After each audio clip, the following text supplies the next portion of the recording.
எல்லாருக்கும் அஸ்ஸலாமு அலைக்கும். சாஜிதாக்காங்கிறவங்கள்ட்ட வீடு கட்டி தர சொல்லி உதவி கேட்டோம். அவங்க நல்லபடியா எங்களுக்கு கட்டி குடுத்துட்டாங்க.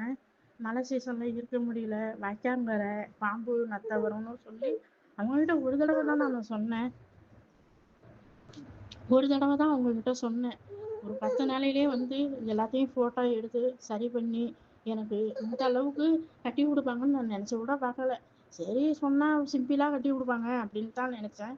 எனக்கு எதிர்பாராதமா அழகா கட்டி குடுத்துட்டாங்க. அருமையான வீடா கட்டி குடுத்துட்டாங்க. கொல்லையில ஒரு இரும்பு கதவு, தெருவுல வந்து நிலக்கதவு வாசப்படி வச்சு சூப்பரா கட்டி குடுத்துட்டாங்க. எனக்கு வந்து முன்னாடியும் அழகா வளைவா அழகா எனக்கு வீடு அல்லாஹ் கிருபையால நல்லா அமைஞ்சது. சந்தோஷம். நீங்களும் உதவி செஞ்சிருப்பீங்க.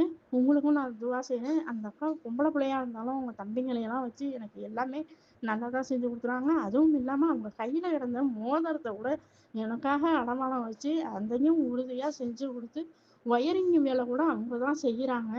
எங்க சொந்தமே எனக்கு எங்க அம்மா, அத்தா, எங்க அம்மா, என் தம்பி இருந்தும் கூட எனக்கு உதவி செய்ய யாருமே இல்ல. அவங்க இதுவரைக்கும் செஞ்சு குடுத்துருக்காங்க. அவங்களுக்கு நானு மௌத்தா போறது வரையும் நான் துவா செய்வேன். உங்களுக்கும் நீங்க முடிஞ்ச உதவிய செஞ்சீங்க. உங்களுக்கும் நான் சாகுற அளவு நான் உங்களுக்கு துவா செய்வேன். பிள்ளைங்கலாம் தொழுது துவா கேட்கும். சின்ன பிள்ளைங்க தொழுது துவா கேட்கறது கபூலாகும். அதனால நீங்களும் நல்லா இருக்கணும். நாங்களும் நல்லா இருக்கணும். எங்கள சுத்தி உள்ளவங்களும் நல்லா இருக்கணும். எல்லாத்துக்கும் அஸ்ஸலாமு அலைக்கும்.